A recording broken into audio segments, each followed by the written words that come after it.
ಗುರುದೇವದತ್ತ. ಎಲ್ಲರಿಡಿ ಜೈ ಶ್ರೀ ಗುರುದೇವದತ್ತ.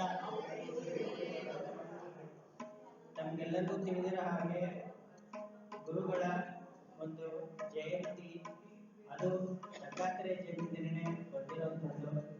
ದತ್ತೋಪಾಸಕರೆಲ್ಲ ಸಾಮಾನ್ಯವಾಗಿ ಹಾಗೆ ಆಗಿರೋದು. ಶ್ರೀಧರ ಸ್ವಾಮಿಗಳು ಕೂಡ ಅಷ್ಟೇ ದತ್ತ ಜಯಂತಿಯನ್ನೇ ಹುಟ್ಟಿದ್ದು. ಹಾಗೇನೆ ಇವತ್ತು ಆ ದತ್ತ ಜಯಂತಿಯನ್ನು ಕೂಡ ನಾವು ಮಾಡ್ತಾ ಇದ್ದೇವೆ. ಒಂದು ಸುಯೋಗ ನೋಡಿ, ನಿನ್ನೆ ಸ್ವಾಮಿಗಳ ಜಯಂತಿ, ಇವತ್ತು ಗುರುಗಳ ದತ್ತ ಜಯಂತಿ, ಮತ್ತೆ ನಾಳೆ ದಿವಸ ಬ್ರಹ್ಮಚರ್ಯನ ಆರಾಧನೆ ಹಾಗೆ ಬಂದಿದೆ.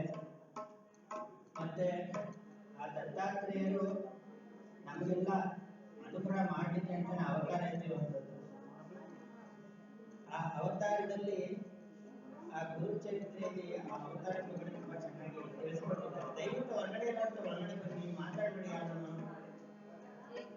ಭಗವಂತನ ಆರಾಧನೆ ಮಾಡ್ತಾ ಇರ್ತೀವಿ ನಾವು, ಅದನ್ನು ಉಪಯೋಗಪಡಿಸ್ಕೊಳ್ಬೇಕು ನಾವು. ಆ ಒಂದು ಆ ದತ್ತಾತ್ರೇಯ ಉಪಾಸಕರಾಗಿದ್ದಂತಹ ಸದ್ಗುರು ಗೋಕರ್ಣಿ ಸ್ವಾಮಿಗಳವರು ಹರಿಕಥೆ ಮಾಡ್ತಾ ಇದ್ರು. ಆ ಒಂದು ವೇದಾಂತದ ಬಗ್ಗೆ ಹರಿಕಥೆ ಮಾಡ್ತಾ ಇದ್ರು. ಅದು ನಮ್ಗೆ ಇವೆಲ್ಲ ಇವತ್ತು ಲಭ್ಯ ಇಲ್ಲ. ಆದ್ರೆ ನಮ್ಗೆ ಸುಯೋಗದಿಂದ ಅವರ ಶಿಷ್ಯರು ಅಮ್ಮ ದೊಡ್ಡವ್ರ ಹೆಸರು ಕರಿಬಾರ್ದು ಅಂತಾರೆ, ಆದ್ರೆ ನಿಮ್ಗೆಲ್ಲ ಪರಿಚಯ ಮಾಡಿಸ್ಕೊಳ್ಬೇಕಲ್ಲ. ಹಾಗಾಗಿ ಅವರು ಜಯಲಕ್ಷ್ಮಿ ಇನಾಮದಾರರು ಅಂತ ಮೊದಲು ವಯೋವೃದ್ಧರು. ಮತ್ತೆ ವಯೋವೃದ್ಧರು ಅಂತಂದ್ರೆ ಅವರಿಗೆ ದೇವರಾಜ ಕುಲಕರ್ಣಿಗಳ ಗುರುಗಳ ಒಂದು ಅನುಗ್ರಹದಿಂದ ಅವರಿಗೆ ವೇದಾಂತ, ಸಂಗೀತ ಎಲ್ಲವೂ ಒಲಿದಿದೆ ಅವರಿಗೆ. ಇಂಥ ವಯಸ್ಸಿನಲ್ಲೂ ಕೂಡ 87ನೇ ಹರೆಯ ಇವರಿಗೆ. ಇಂಥ ವಯಸ್ಸಿನಲ್ಲೂ ಕೂಡ ಗುರುಗಳ ಸೇವೆ ಮಾಡಬೇಕು ಅಂತಂದ್ರೆ ಬಂದೇ ಬರ್ತಾರೆ. ಬೇರೆ ಕಡೆ ಕಾರ್ಯಕ್ರಮಗಳು ಒಪ್ಕೊಳ್ಳೋದಿಲ್ಲ, ಅವರು ಆಗೋದಿಲ್ಲ ಅಂತ. ಆದ್ರೆ ಗುರುಗಳ ಸೇವೆ ಆದ ತಕ್ಷಣ ಎಲ್ಲಾ ಶಕ್ತಿನೂ ಇವ್ರು ಬಂದ್ಬಿಡುತ್ತೆ. ಅದು ನಮ್ಗೆ ಇವತ್ತು ಹುಮ್ಮಸ್ಸು. ನಮ್ಗದು ನಮ್ಮ ಪುಣ್ಯ ವರ್ಷದಿಂದ ಇವತ್ತಿನ ದಿವಸ ಈ ನರಸಿಂಹ ಚರಿತ್ರೆ, ನರಸಿಂಹ ಸರಸ್ವತಿಗಳ ಚರಿತ್ರೆ ಏನಿದೆಯಲ್ಲ, ಅದು 3ನೇ ಭಾಗ. ಎರಡು ಭಾಗವನ್ನ ಸಾಂಗವಾಗಿ ನಡೆಸ್ಕೊಟ್ಟಿದ್ದಾರೆ. ಇವತ್ತಿನ ದಿವಸ 3ನೇ ಭಾಗವನ್ನ ಅವರು ಮತ್ತೆ ಅವರ ಸಂಗಡಿಗರು ನಡೆಸ್ಕೊಡ್ತಾ ಇದ್ದಾರೆ. ಅವರೆಲ್ಲರಿಗೂ ತಮ್ಮೆಲ್ಲರ ಪರವಾಗಿ, ಕಾರ್ಯಗಳ ಪರವಾಗಿ ಸ್ವಾಗತವನ್ನು ಕೊಡ್ತಾ ಇದ್ದಾರೆ.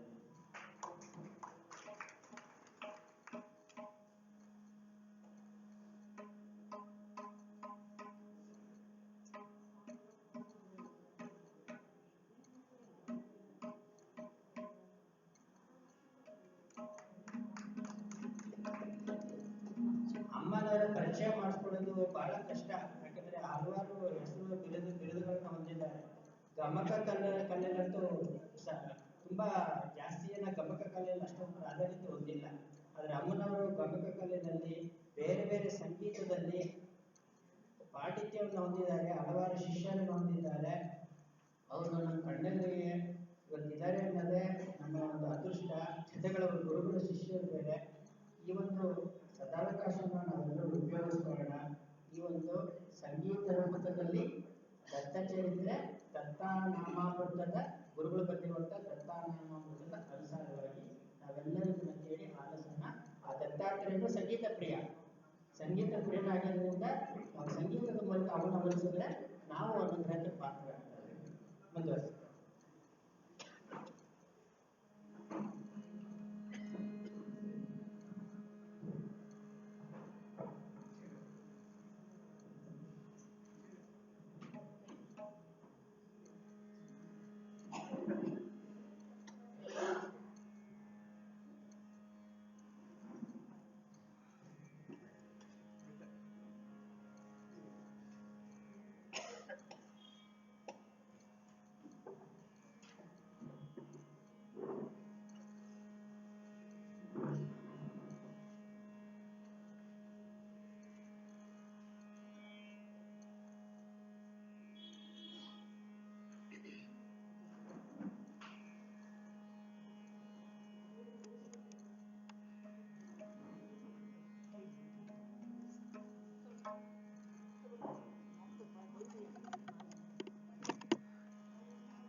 ಎಲ್ಲರಿಗೂ ನಮಸ್ಕಾರಗಳು.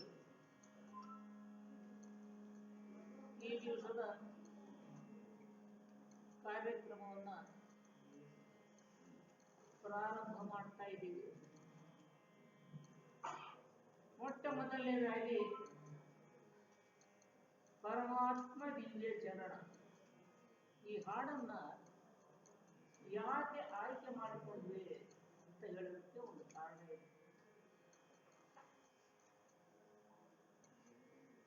ಈ ಹಾಡು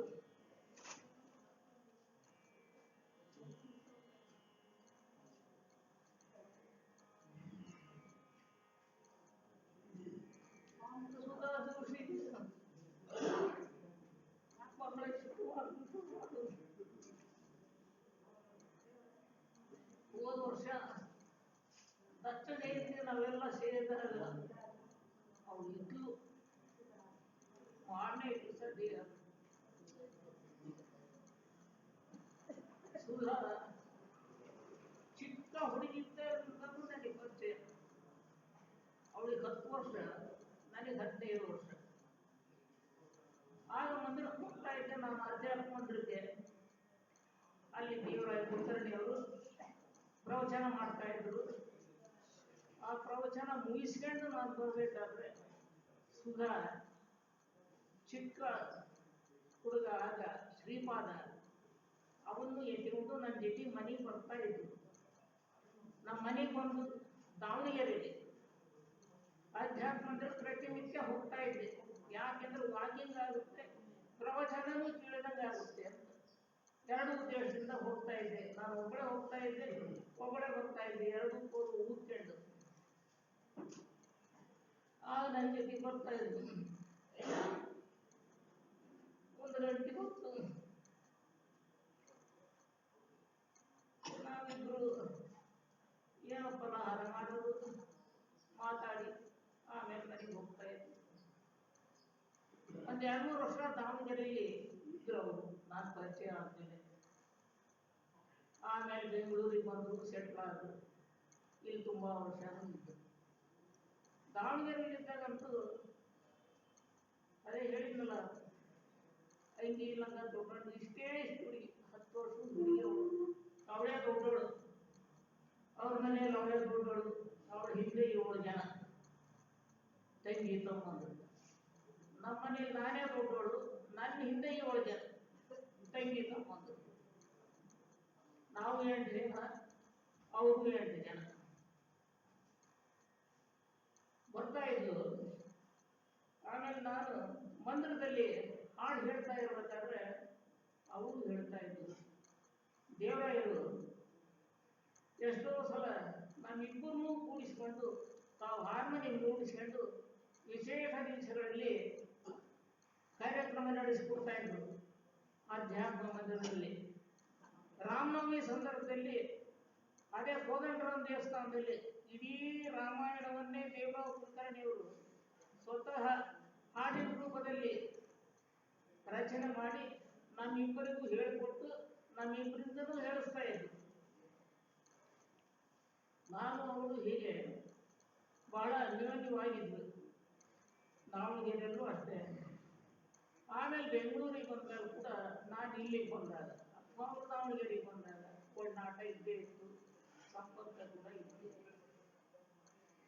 ಅವಳು ನನಗೆ ತಮಾಷೆ ಮಾಡ್ತಾ ಇದ್ಲು, ರಾಜೇಕರ ಈ ಹಾಡು ಪರಮಾತ್ಮ ದಿವ್ಯ ಚರಣ ಆಗ ನನ್ನ ಕಂಠ ಚೆನ್ನಾಗಿತ್ತು, ಈಗ ಏನು ಹಾಡೋದಕ್ಕಾಗ್ತಾ ಇಲ್ಲ, ಭಾವಪೂರ್ಣವಾಗಿ ಹಾಡ್ತಾ ಇದ್ದೆ ನಾನು. ನಿನಗೆ ತಾಳ ಗೊತ್ತಿಲ್ಲ, ತಾಳಿ ಗೊತ್ತಿಲ್ಲ, ಏನು ಗೊತ್ತಿಲ್ಲ ನಿನಗೆ ಅಂತ ತಮಾಷೆ ಮಾಡ್ತಾ ಇದ್ದೆ. ನಾನು ಹೇಳ್ತಿದ್ದೆ, ದಾಸರು ಏನು ಹೇಳಿದ್ದಾರೆ, ಕೇಳನು ಹರಿ ತಾಳನು, ತಾಳ ಮೇಳಗಳಿತ್ತು ಪ್ರೇಮವಿಲ್ಲದ ಗಾನ ಅಂತ ನಾನು ಹೇಳ್ತಿದ್ದೆ.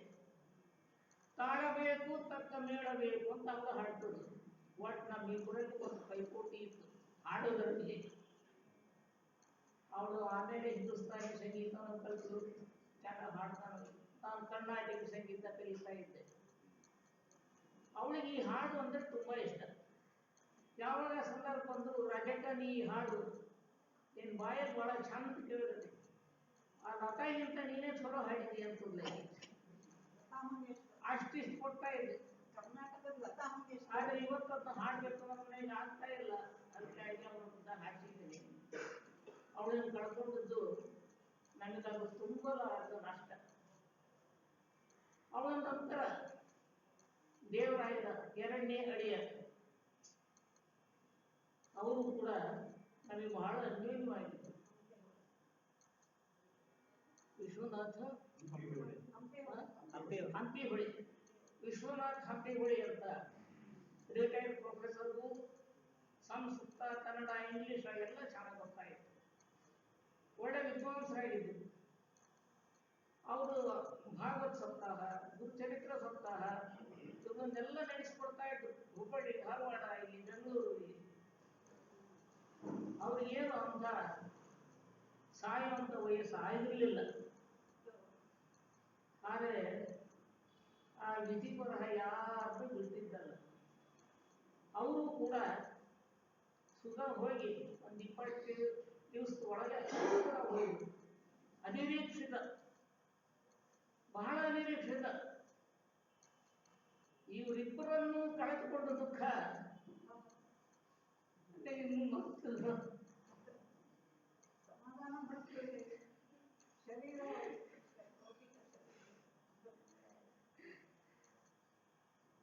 ಸುಮ್ಮನೆ ಅಂತೂ ಹಾಡನ್ನು ಕಲಿಬೇಕಾದರೆ ನಾನು ಮುಂದೆ ಅಂತ ಸ್ಪರ್ಧೆ ಇತ್ತು. ಈ ಹೋದ್ರಲ್ಲಿ ಕೂಡ ಆಕೆ ನನಗಿಂತ ಮುಂಚೆನೆ ಹೋಗ್ಬಿಟ್ಟು ಭಗವಂತ ಅವರಿಬ್ಬರಿಗೂ ವಿಶಾಂತಿಯನ್ನು ಕರುಣಿಸಲಿ ಅಂತ ಕೇಳ್ಬೋದು ನಾನು ಪ್ರಾರ್ಥನೆ ಮಾಡ್ತಾ ಇದ್ದೀನಿ. ನಮ್ಮ ಕೈಯಲ್ಲಿ ಏನೂ ಇಲ್ಲ. ಯಾರನ್ನ ತಪ್ಪಿಸೋದಕ್ಕಾಗಲ್ಲ. ಹುಟ್ಟೋದು ನಮ್ಮ ಕೈಯಲ್ಲಿಲ್ಲ, ಸಾಯೋದು ನಮ್ಮ ಕೈಯಲ್ಲಿಲ್ಲ. ಏನ್ ಮಾಡ್ಬೇಕು? ಹಾಗಾದ್ರೆ ನಮ್ಮ ಕೈಯಲ್ಲಿ ಇದ್ದಾಗ ನಾವು ಏನ್ ಮಾಡ್ಬೇಕು? ಒಂದೇ ಹಾಗೆ ಅದಕ್ಕೆ ಭಗವಂತನ ನಾಮಸ್ಮರಣೆ ಮಾಡಬೇಕು, ರಾಮನ ನಾಮಸ್ಮರಣೆ ಮಾಡೋದು.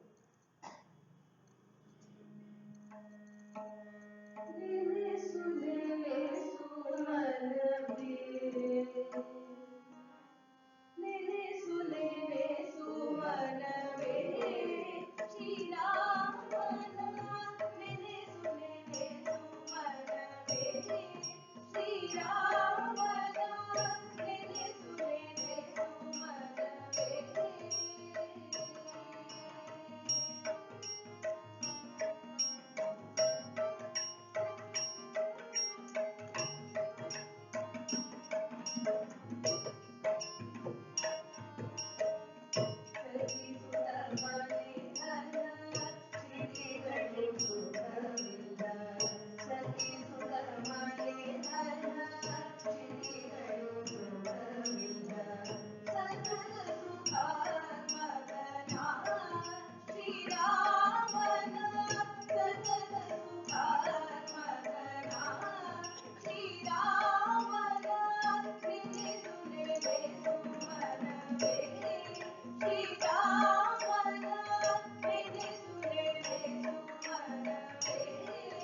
ಈಗ ಕಥಾವಾಹಿಗಳ ತ್ರಿಮೂರ್ತಿ ಸ್ವರೂಪರಾದಂಥ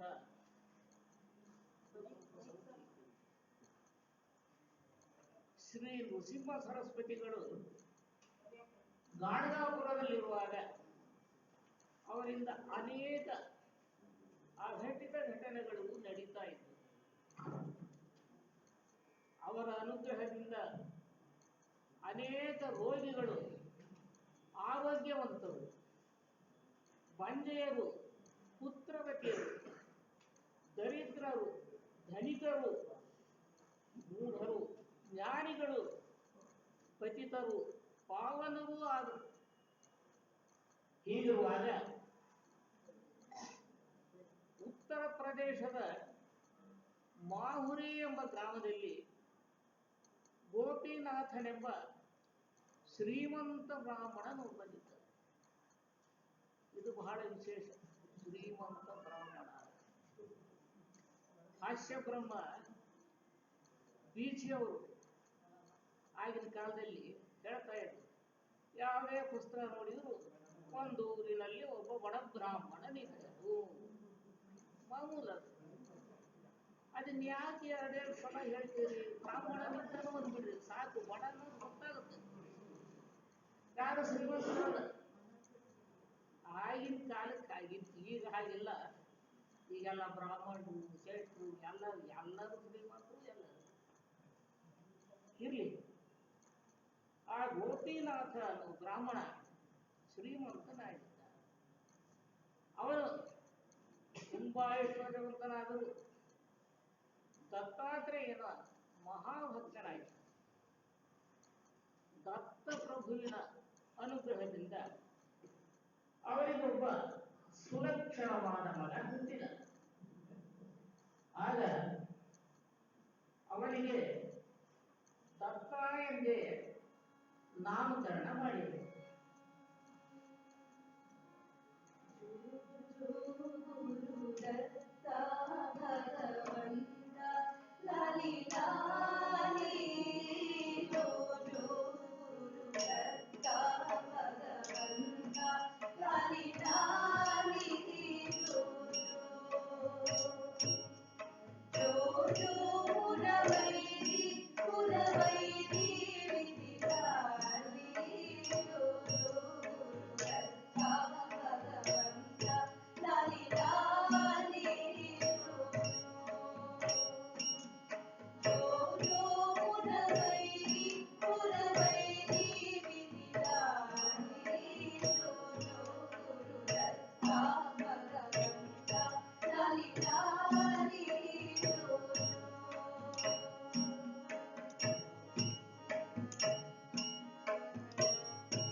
ದತ್ತನು ತಂದೆ ತಾಯಿಗಳ ಮುದ್ದಿನ ಮಗನಾಗಿ ಬೆಳೆದರೂ ಆಚಾರವಂತನಾಗಿ ಸೌಮ್ಯ ಸ್ವಭಾವದವನಾಗಿ ಬೆಳೆದನು.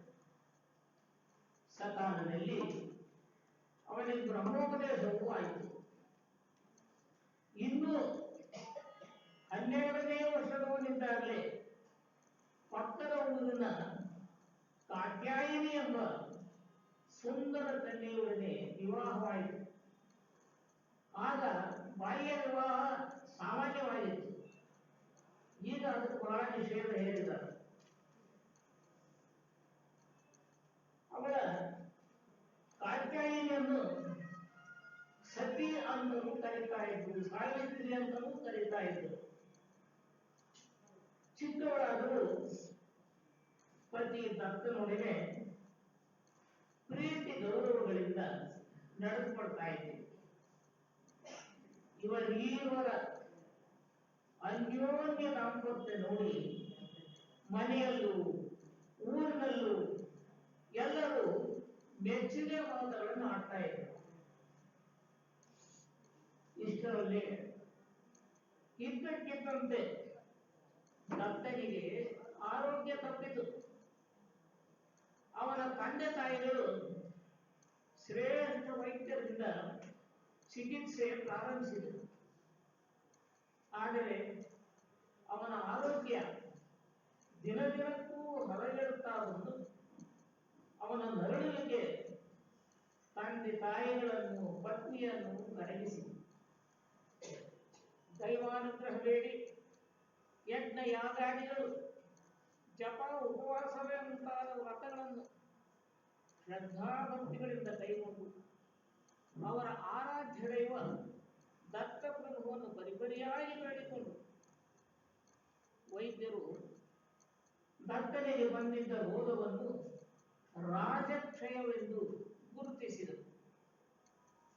ದತ್ತನ ತಂದೆ ತಾಯಿಗಳು ಒಂದು ಕಡೆ ತಮ್ಮ ಕಣ್ಮಣಿಯಾಗಿದ್ದ ಮಗ, ಮತ್ತೊಂದು ಕಡೆ ಸಕಲಗುಣ ಸಂಪನ್ನೆಯಾಗಿ ತಮ್ಮ ಮಗನ ಹೃದಯವನ್ನು ಸೂರೆಗೊಂಡಿದ್ದ ಸೊಸೆಯ ಭವಿಷ್ಯವನ್ನು ಯೋಚಿಸಿ, ಹೇ ಪ್ರಭು, ಏನೇ ಆಗಲಿ ನಮ್ಮ ಸಂಸಾರದ ಸುಖ ನೆಮ್ಮದಿಗಳ ಮೇಲೆ ನಿನ್ನ ಅನುಗ್ರಹದ ವಜ್ರ ಕವಚವನ್ನು ಕಸಿದುಕೊಳ್ಳಬೇಡ ಸ್ವಾಮಿ.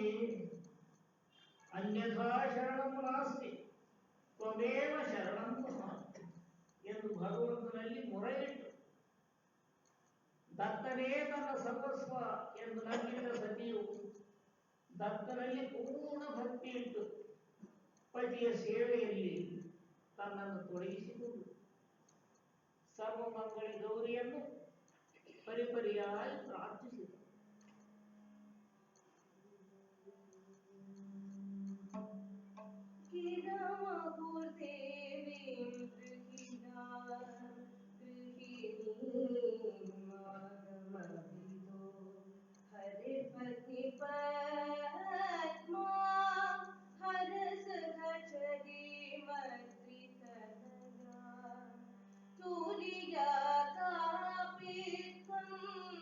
दूर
ವರ್ಷಗಳ ಕಾಲ ಔಷಧೋಪಚಾರ ನಡೆಸಿದರೂ ದತ್ತನ ಕಾಯಿಲೆ ಗುಣವಾಗಲಿಲ್ಲ. ಅವನ ರೋಗವು ದಿನ ದಿನಕ್ಕೂ ಉಲ್ಬಣಗೊಂಡಿತು.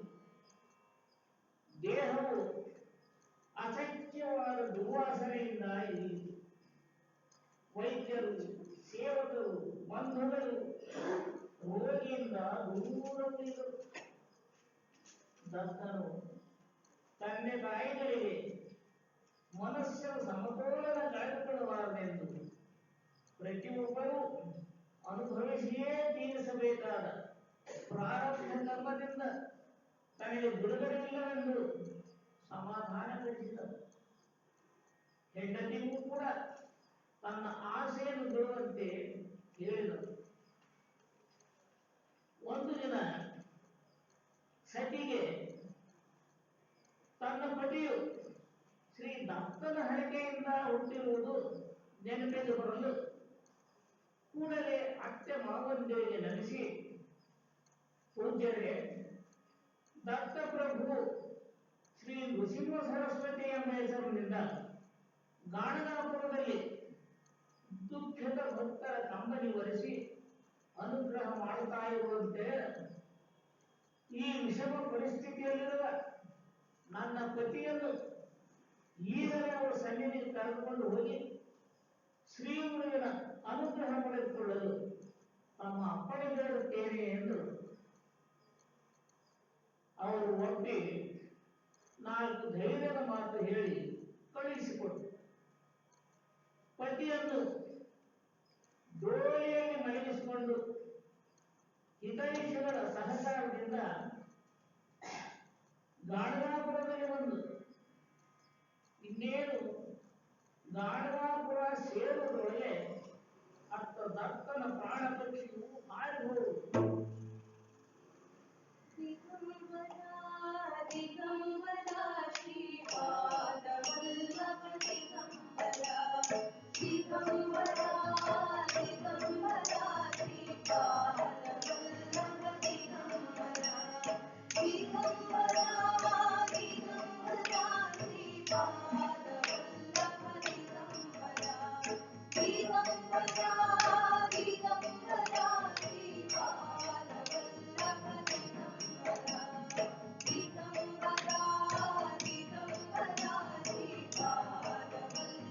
ದಿಗಂಬರ ಶ್ರೀಪಾದ ವಲ್ಲಭ ದಿಗಂಬರ ದಿಗಂಬರ ದಿಗಂಬರ ಶ್ರೀಪಾದ ವಲ್ಲಭ ದಿಗಂಬರ ದಿಗಂಬರ ದಿಗಂಬರ ಶ್ರೀಪಾದ ವಲ್ಲಭ ದಿಗಂಬರ ಶ್ರೀಪಾದ ವಲ್ಲಭ ದಿಗಂಬರ ಶ್ರೀಪಾದ ವಲ್ಲಭ ದಿಗಂಬರ. ಇತ್ತ ದತ್ತನ ಪತ್ನಿಯ ಆ ಸತಿಯ ದುಃಖವು ಮುಗಿಲು ಮುಟ್ಟುವುದು. ತಾನು ತನ್ನ ಮಾಂಗಲ್ಯವನ್ನು ಕಾಯ್ದುಕೊಳ್ಳಲು ಹಿರಿಯರು ಹೇಳಿದ್ದಂತಹ ಪೂಜೆ ವ್ರತಗಳೆಲ್ಲ ಅವನ್ನೆಲ್ಲ ಮಾಡಿದ್ದು ವ್ಯರ್ಥವಾಯಿತೆ. ಹಿಂದಿರುಗಿ ಹೋಗಿ ಅತ್ತೆ ಮಾವಿಂದರಿಗೆ ಹೇಗೆ ವಿಷಯ ತಿಳಿಸಲಿ ಮುಂತಾಗಿ ಹೇಳುತ್ತಾ ತೀವ್ರವಾಗಿ ದುಃಖಿಸುತ್ತಾ ಕುಳಿತರು. ಆ ಸಮಯದಲ್ಲಿ ಜಟಾಧಾರಿಯಾಗಿ ದಂಡ ಕಮಂಡಲಗಳನ್ನು ಹಿಡಿದು ಭಸ್ಮ ತ್ರಿಗುಂಡ್ರಧಾರಿಯಾಗಿ ರುದ್ರಾಕ್ಷಿಮಾಲ ಧರಿಸಿದ ಒಬ್ಬ ಸಾಧುವು ಜನರ ಮಧ್ಯದಿಂದ ನುಗ್ಗಿ ಸತಿಯ ಬಳಿಗೆ ಬಂದು ಮೃದು ಮಾತುಗಳಲ್ಲಿ ಆಕೆಯನ್ನು ಸಾಂತ್ವನಗೊಳಿಸಲು ತೊಡಗಿದರು. ಆ ಯತಿ ಬೇರೆ ಯಾರೂ ಅಲ್ಲ,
ಅಡಿಗೆ ಹೋಗುತ್ತದೆ. ಮಾನವನ ಜೀವನ ಕನಸಿನಂತೆ, ಕನ್ನಡಿಯೊಳಗಿನ ಗಂಟಿನಂತೆ. ಅಣ್ಣ ತಂಗಿ ಅತ್ತೆ ಮಾವ ಮುಂತಾದ ಸಂಬಂಧ. ಆದರೆ ಈ ಎರಡಿನ ಸಂಸಾರದಲ್ಲಿ ಯಾರಿಗೆ ಯಾರು ಕನಸಿನಂತೆ ಸಂಬಂಧ. ದಾಸರು ಹೇಳಿದಾರಲ್ಲ, ಯಾರಿಗೆ ಯಾರು ಎರಡಿನ ಸಂಸಾರ ನೀರ ಮೇಲನ ಗುಳ್ಳೆ ನಿಜವಲ್ಲ ಹರಿಯೇ.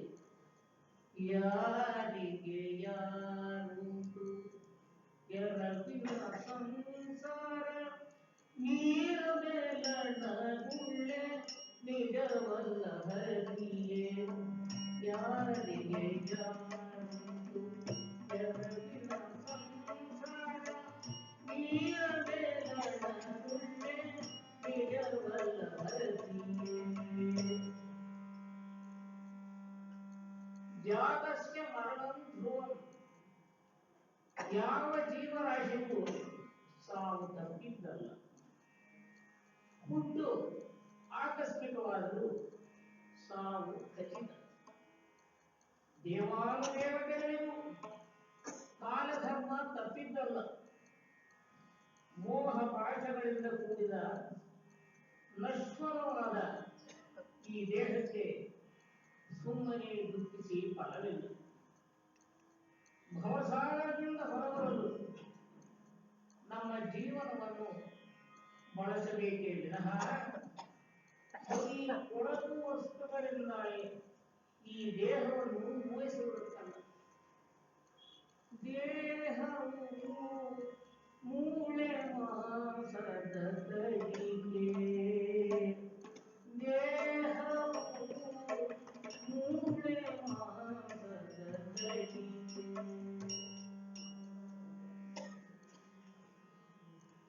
ಆಗ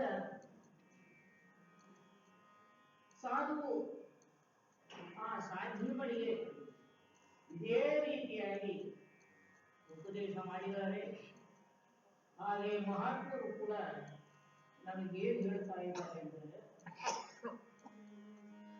ಜೀವ ಎಲ ಎಲ ಬಿಡು ನೀ ಚಲಾಚಲ, ಬರೀ ಅಭಿಮಾನವಿದು ನನ್ನ ಗುಣ ಎನ್ನುವುದು.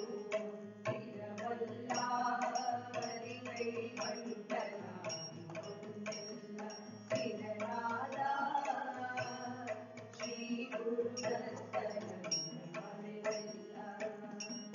ಜೀವ ಎಲ ಎಲ ಬಿಡು ನೀ ಚಲಾಚಲ,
ಭಕ್ತನ ಪತ್ನಿಯು ಯೋಗಿಯ ಪಾದಗಳಿಗೆ ಸ್ವಾಮಿ, ಈ ಅಪರಿಚಿತ ಜಾಗದಲ್ಲಿ ಅನಾಥಬಂಧುವಾಗಿ ಬಂದಿರುವುದೇ, ಗಾಢಾಂಧಕಾರದಲ್ಲಿ ಸಿಲುಕಿಕೊಂಡಿರುವ ನನಗೆ ನೀವೇ ತಂದೆ ತಾಯಿ ಬಂಧು ಬಳಗಲ್ಲ.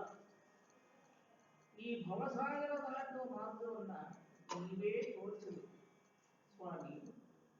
ಸತಿಗೆ ಪತಿಯೇ ದೇವರಲ್ಲವೇ? ಪತಿ ಇಲ್ಲದ ಬಾಳು ನಿರರ್ಥಕವಲ್ಲವೇ?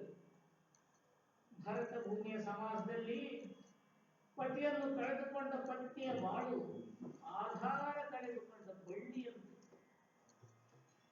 ದುರಾಚಾರಿಗಳು ಇಂತಹ ಆಸರರಹಿತ ಹೆಣ್ಣನ್ನು ಹೀನ ದೃಷ್ಟಿಯಿಂದ ನೋಡಿದರು. ಮುಂದೆ ಏನು ಮಾಡಿ ಅಂತ ಕೇಳ್ತಾ ಇದ್ದಾಳೆ ಆ ಸತಿ. ಆಗ ಯೋಗಿವರಿಯರು, ತಂಗಿ, ದೇವಗುರು ಬೃಹಸ್ಪತ್ಯಾಚಾರ್ಯರು ಹೇಳಿರುವಂತೆ ಪತಿವ್ರತಾ ಸ್ತ್ರೀಗೆ ಸಹಗಮನ, ಅದರ ಹೊರತಾಗಿ ವಿಧವಾ ಸ್ತ್ರೀ ಧರ್ಮ ಪಾಲನೆ ವಿಹಿತವಾಗಿದೆ. ಇನ್ನು ನಿನಗೆ ಸರಿತೋರಿದ ಮಾರ್ಗದಲ್ಲಿ ಮುಂದಿನ ಮಾರ್ಗ ನಿರ್ಧರಿಸುವೆಂದರು. ಆಗ ಸತಿಯು, ಸದ್ಗುರುವೇ, ನನ್ನ ಅತ್ಯಂತ ಕಷ್ಟ ಸಮಯದಲ್ಲಿ ದೀನಬಂಧುವಾಗಿ ಬಂದು ದಾರಿದೀಪವಾಗಿ ನನ್ನ ಯೌವನದ ವಯಸ್ಸು, ಸೌಂದರ್ಯ, ಅಪರಿಚಿತ ಪ್ರದೇಶ ಮುಂತಾದ ಎಲ್ಲಾ ಕಾರಣಗಳಿಂದ ವಿಧವೆಯರು ಆಚರಿಸುವ ಖಡ್ಗಧಾರಾವತಾಚರಣೆಗಿಂತ ಸಹಗಮನವೇ ಉತ್ತಮ ಮಾರ್ಗವೆಂದು ತೀರ್ಮಾನಿಸಿದ್ದೇನೆ. ಅದನ್ನೇ ಮಾಡುವೆನು ಎಂದು ವಿನಂತಿಸಿದ್ದಾರೆ. ಆಗ ಯೋಗೀಶ್ವರನು, ತಂಗಿ, ನೀನು ಊರಿನಿಂದ ನಿನ್ನ ಪತಿಯನ್ನು ಶ್ರೀ ನೃಸಿಂಹ ಸರಸ್ವತಿಗಳ ದರ್ಶನದ ಉದ್ದೇಶದಿಂದ ಕರೆದುಕೊಂಡು ಬಂದಿಯಷ್ಟೇ. ವಿಧಿಲಿಖಿತ ಬೇರೆ ಇತ್ತು. ನಾನು ಸ್ವಲ್ಪ ಭಸ್ಮ, ರುದ್ರಾಕ್ಷಿಗಳನ್ನು ಕೊಡುತ್ತೇನೆ. ಭಸ್ಮವನ್ನ ಶವದ ಹಣೆ, ಎಲೆ, ತೋಳುಗಳಿಗೆ ಲೇಪಿಸಿ, ರುದ್ರಾಕ್ಷಿಗಳನ್ನು ಕಿವಿ, ತೋಳು, ಎದೆಗೆ ಕಟ್ಟಿ, ನಂತರ ಶ್ರೀ ಗುರು ದರ್ಶನ ಮಾಡಿ ತೀರ್ಥದ ನೀರನ್ನು ತಂದು ಮೊದಲು ನಿನಗೆ ಪ್ರೋಕ್ಷಿಸಿಕೊಂಡು ನಂತರ ಶವಕ್ಕೆ ಪ್ರೋಕ್ಷಿಸಿ ಆಮೇಲೆ ನಿನ್ನ ನಿರ್ಧಾರದಂತೆ ಸಹಗಮನ ಮಾಡುವುದೆಂದು ಆಜ್ಞಾಪಿಸಿದೆ.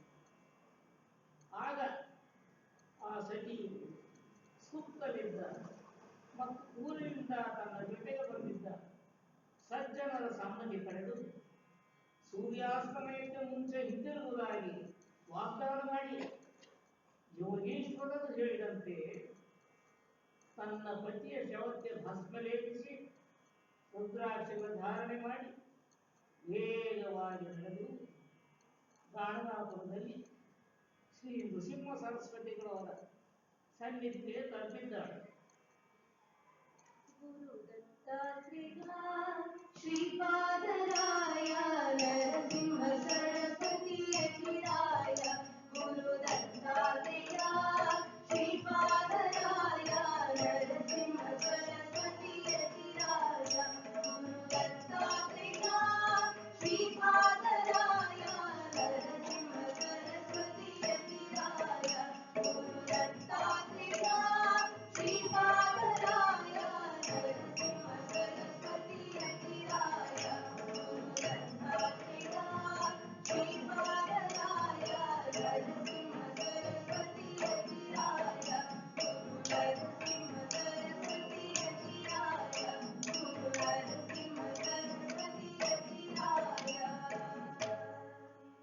ಅನ್ಯಥಾ ಶರಣಂ ನಾಸ್ತಿ ತ್ವಮೇವ ಶರಣಂ ಮಮ ಎಂಬ ಸುಧಭಾವನೆಯಿಂದ ಗುರುಗಳ ಪಾದಕ್ಕೆ ಬರಲು ತ್ರಿಮೂರ್ತಿ ಸ್ವರೂಪವೇ ಆದಂತ ಶ್ರೀ ಗುರು ದೀರ್ಘಸುಮಂಗಲೀ ಭವ ಅಷ್ಟಪುತ್ರವತಿ ಭವ ಎಂದು ಗಟ್ಟಿಯಾಗಿ ಹರಿಸಿದ್ದಾರೆ.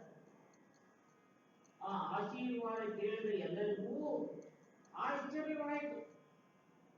ಅವರಲ್ಲೊಬ್ಬನು ಧೈರ್ಯ ಮಾಡಿ ಆ ಸತಿಯ ಎಲ್ಲ ವೃತ್ತಾಂತವನ್ನು ಗುರುಗಳಿಗೆ ಅರಿಕೆ ಮಾಡಿ ಆಗಲೇ ನಿಧನ ಹೊಂದಿರುವ ತನ್ನ ಪತಿಯೊಡನೆ ಸಹಗಮನ ಮಾಡಲು ಅಪ್ಪಣೆ ಬೇಡುತ್ತಿದ್ದಾಳೆ ಎಂದು ಹೇಳಿದರು. ತಕ್ಷಣ ಶ್ರೀಗುರು ತಮ್ಮ ಶಿಷ್ಯರ ಮೂಲಕ ದತ್ತನ ಶವವನ್ನು ತನ್ನ ಸಾನ್ನಿಧ್ಯಕ್ಕೆ ಧರಿಸಿಕೊಂಡು ಅದಕ್ಕೆ ಬಿಗಿದಿದ್ದ ಹಗ್ಗವನ್ನು ಹೊದಿಸಿದ್ದ ವಸ್ತ್ರವನ್ನು ತ್ಯಜಿಸಿದರು. ತಮ್ಮ ಶಿಷ್ಯನಿಂದ ರುದ್ರಾಭಿಷೇಕದ ತೀರ್ಥವನ್ನು ಆ ಶವಕ್ಕೆ ಪ್ರೋಕ್ಷಿಸಿ ನಂತರ ಸ್ನಾನ ಮಾಡಿಸಿದರು. ಈ ಸಮಯದಲ್ಲಿ ನೃಸಿಂಹ ಸರಸ್ವತಿಗಳು ತಮ್ಮ ಅಮೃತ ದೃಷ್ಟಿಯಿಂದ ಆ ಪ್ರೇತದ ದೇಹವನ್ನು ತಲೆಯಿಂದ ಕಾಲಿನವರೆಗೂ ನೋಡಿದರು. ಏನು ಆಶ್ಚರ್ಯ! ಆ ಪ್ರೇತದಲ್ಲಿ ಜೀವ ಸಂಚಾರವಾಯಿತು. ದತ್ತನು ಎದ್ದು ಕುಳಿತು ನಾಚಿಕೆಯಿಂದ ಅತ್ತಿತ್ತ ನೋಡಿದರು. ಕೂಡಲೇ ಸತಿಯು ಮರ್ಯಾದೆ ಮುಚ್ಚುವಷ್ಟು ಅವನ ದೇಹಕ್ಕೆ ಪಂಚೆ ಉಡಿಸಿದರು. ನಂತರ ತರುಣನಿಗೆ ತಾನೇಗೆ ಈ ಅಪರಿಚಿತ ಸ್ಥಳದಲ್ಲಿದ್ದೇನೆ, ಸುತ್ತಲೂ ಇರುವ ಜನರೆಲ್ಲ ಯಾರು, ತೇಜೋಮಯನು ಚಿನ್ಮಯ ರೂಪನು ಆಗಿ ಪ್ರಕಾಶಿಸುತ್ತಿರುವ ಆ ಯತಿವರ್ಯನು ಯಾರು ಮುಂತಾದ ಪ್ರಶ್ನೆಗಳು ಮನಸ್ಸಿಗೆ ಬರಲಾಗಿ ದತ್ತನ ಪತ್ನಿಯು ನಡೆದು ಎಲ್ಲವನ್ನೂ ಸಾಧ್ಯಂತವಾಗಿ ದತ್ತನಿಗೆ ವಿವರಿಸಿದ್ದಾಳೆ.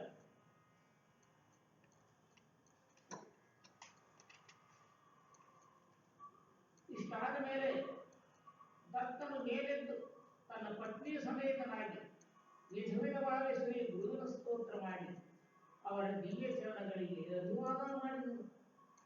ಶ್ರೀ ನೃಸಿಂಹ ಸರಸ್ವತಿಗಳ ಅನುಗ್ರಹಪೂರ್ವಕ ಆಶೀರ್ವಾದವು ಅವರಿಗೆ ಲಭಿಸಿತು. ಶ್ರೀ ಗುರುಗಳ ಮಹಿಮೆಯನ್ನು ಸಾಕ್ಷಾತ್ತಾಗಿ ನೋಡಿದ ಎಲ್ಲರೂ ಗುರುವಿನ ಜಯಜಯಕಾರ ಮಾಡಿದರು.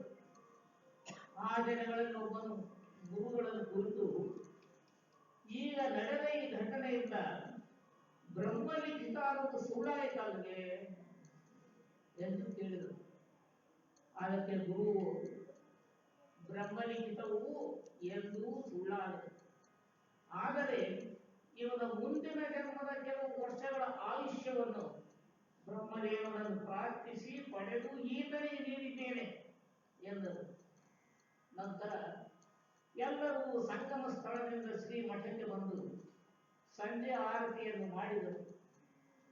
ಸ್ವಾಮಿ ನರಸಿಂಹ ಸರಸ್ವತಿ ಗುರುಮೂರ್ತಿ ಯತಿ ಹರಿಯಾಗೆ ಮಂಗಲ ಕಾಮಿತ ಕಾಮ ಫಲ ತೃಪ್ತಗೆ ಮಂಗಲ ಸ್ವಾಮಿ ನರಸಿಂಹ ಸರಸ್ವತಿ ಗುರುಮೂರ್ತಿ ಯತಿ ಹರಿಯಾಗೆ ಮಂಗಲ ಕಾಮಿತ ಕಾಮ ಫಲ ತೃಪ್ತಗೆ ಮಂಗಲ.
ಮಠದಲ್ಲೇ ಉಳಿದಿದ್ದಾನೆ.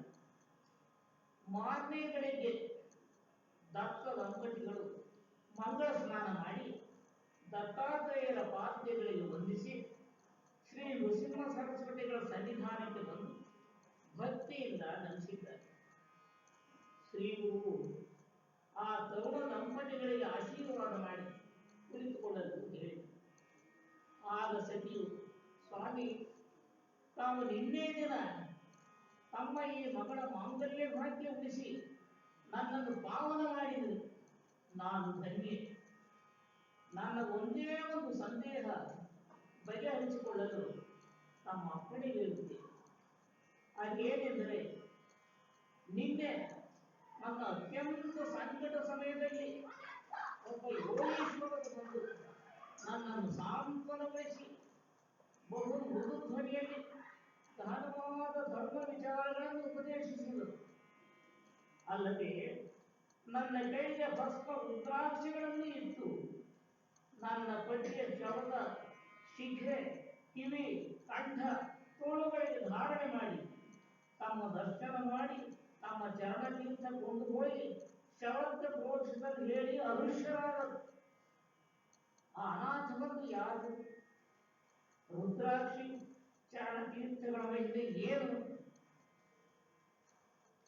ದಯಮಾಡಿ ತಿಳಿಸಿ ಹೇಳಿ ಎಂದು ಕೇಳಿದ್ದಾರೆ. ಆಗ ಶ್ರೀ ನೃಸಿಂಹ ಸರಸ್ವತಿಗಳು ಪ್ರಸನ್ನರಾಗಿ, ಮಗಳೇ, ನಾನೇ ನಿಮ್ಮಿಬ್ಬರ ನಿಶ್ಚಲ ಭಕ್ತಿಗೆ ಮೆಚ್ಚಿ ಆ ಯೋಗೇಶ್ವರನಾಗಿ ಬಂದು ಆ ಅಪರಿಚಿತ ಸ್ಥಳದಲ್ಲಿ ನಿನ್ನನ್ನು ಸಾಂತ್ವನಗೊಳಿಸಿದೆ. ದತ್ತನಿಗೆ ಆಯುಷ್ಯ ಆರೋಗ್ಯಗಳನ್ನು ಅನುಗ್ರಹಿಸಿದೆ. ಭಸ್ಮ, ರುದ್ರಾಕ್ಷ, ಚರಣತೀರ್ಥ ಧಾರಣೆ ಸಂಜೀವಿನಿಯಂತೆ ಎಂದು ಹೇಳಿ ರುದ್ರಾಕ್ಷಿ ಇತಿಹಾಸವನ್ನು ಸಮಗ್ರವಾಗಿ ತಿಳಿಸಿಕೊಟ್ಟಿದೆ.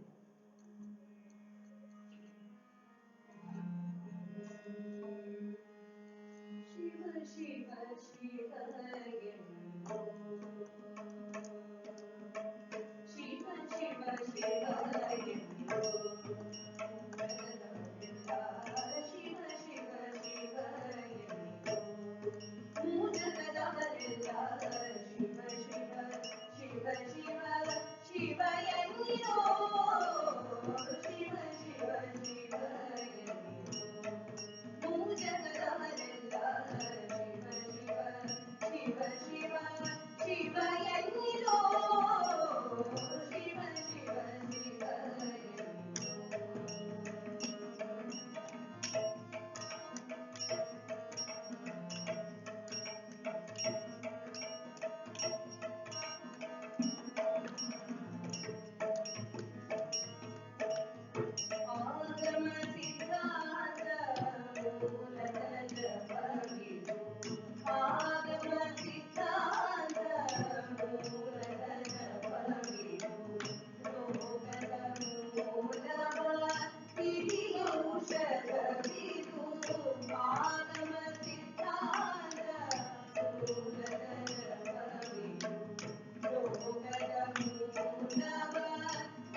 ತನ್ನನ್ನು ಅನುಗ್ರಹಿಸಿದ ಪಡೆಯನ್ನೆಲ್ಲ ಅವರ ವಾಣಿಯಿಂದಲೇ ಆಲಿಸಿದ ಆ ದತ್ತ ದಂಪತಿಗಳ ಮನಸ್ಸು ಪ್ರಫುಲ್ಲವಾಯಿತು.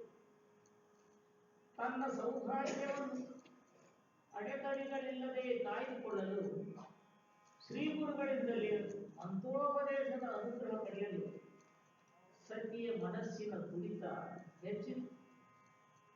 ಅದನ್ನು ಅವರು ಶ್ರೀ ಗುರುಗಳಲ್ಲಿ ವಿನಯಪೂರ್ವಕ ಅರಿಕೆ ಮಾಡಿಕೊಂಡರು. ಆಗ ಶ್ರೀ ಗುರು ಆಕೆಯನ್ನು ಕುರಿತು, ಮಗಳೇ, ಸ್ತ್ರೀಯರಿಗೆ ಮಂತ್ರೋಪದೇಶ ನಿಷಿದ್ಧವಿದೆ. ಸ್ತ್ರೀಯರಿಗಾಗಿ ಅನೇಕ ವ್ರತಾಚರಣೆಗಳು, ಮೌಲ್ಯಗಳು ಇವೆ. ಪತಿಯನ್ನೇ ಪರದೈವವೆಂಬ ನಿಶ್ಚಲ ನಂಬುಗೆಯಿಂದ ಗೃಹಸ್ಥಾಶ್ರಮ, ವಾನಪ್ರಸ್ಥಾಶ್ರಮಗಳಲ್ಲಿ ಪರಸ್ಪರ ಪ್ರೀತಿ ಮೆಚ್ಚುಗೆಗಳಿಂದ ಸಮರಸವಾಗಿ ಬಾಳ ನೌಕೆಯನ್ನು ಸುರಕ್ಷಿತವಾಗಿ ನಡೆಸುವುದೇ ಸ್ತ್ರೀಗೆ ಶ್ರೇಷ್ಠ ಮಂತ್ರ ಎಂದು. ಆದ ಸತಿಯು, ಹಾಗಾದರೆ ಯಾವುದಾದರೂ ವ್ರತವನ್ನಾದರೂ ಉಪದೇಶಿಸಿ ಎಂದು ಹೇಳಿದರು. ನರಸಿಂಹ ಸರಸ್ವತಿಗಳು ಆಕೆಗೆ ಲಿಂಗ, ಜಾತಿ, ಕುಲ, ಭೇದವಿಲ್ಲದೆ ಸಕಲ ಮಾನವರು ತಮ್ಮನ್ನು ಉದ್ಧಾರಕ್ಕಾಗಿ ಮಾಡಬಹುದಾದಂತಹ ಪವಿತ್ರವಾದ ಸೋಮಪ್ರದೋಷ ವ್ರತದ ಬಗ್ಗೆ ತಿಳಿಸಿದರು. ನಿತ್ಯನು, ನಿರ್ವಿಕಾರನು, ಶಾಂತನು, ಸತ್ಯನು, ಶಿವನು, ಸುಂದರನೂ ಆದಂತಹ ಜಗದೀಶ್ವರ ಚಂದ್ರಮೌಳಿಯ ಆರಾಧನೆಯೇ ಈ ವ್ರತ. ಪ್ರತಿ ಸೋಮವಾರ ದಿನ ಉಪವಾಸ ಮುಗಿದ್ದು ಪ್ರದೋಷ ಸಮಯದಲ್ಲಿ ನಮಕ ಚಮಕಗಳಿಂದ ಶಂಕರ ಮಹಾದೇವನಿಗೆ ಅಭಿಷೇಕ, ಷೋಡಶೋಪಚಾರ ಪೂಜೆ, ಅಲಂಕಾರ, ಅರ್ಚನೆಗಳನ್ನು ಶ್ರದ್ಧಾಭಕ್ತಿಗಳಿಂದ ಏಕಚಿತ್ತದಿಂದ ಮಾಡುವ ಪೂಜೆಯೇ ಸೋಮಪ್ರದೋಷ ವ್ರತ. ಈ ವ್ರತವನ್ನು ಸುವಾಸಿನಿಯರು, ಕುಮಾರಿಯರು, ಕನ್ಯೆಯರು ಮತ್ತು ವಿಧೇಯರು ಸಹ ಮಾಡಲು ಅಧಿಕಾರವಿದೆ. ಸೋಮಪ್ರದೋಷ ವ್ರತದ ಫಲವು ಮಹತ್ತರವಾದುದು ಎಂದು ಹೇಳಿ ಶ್ರೀ ನೃಸಿಂಹ ಸರಸ್ವತಿಗಳು ದತ್ತ ದಂಪತಿಗಳಿಗೆ, ನೀವು ನಿರಂತರವಾಗಿ ಸೋಮಪ್ರದೋಷ ವ್ರತ ಆಚರಿಸಿ ಸಿದ್ಧಿಗಳಾಗಿರಿ ಎಂದು ಆಶೀರ್ವದಿಸಿ ಅವರ ಊರಿಗೆ ಕಳುಹಿಸಿದರು.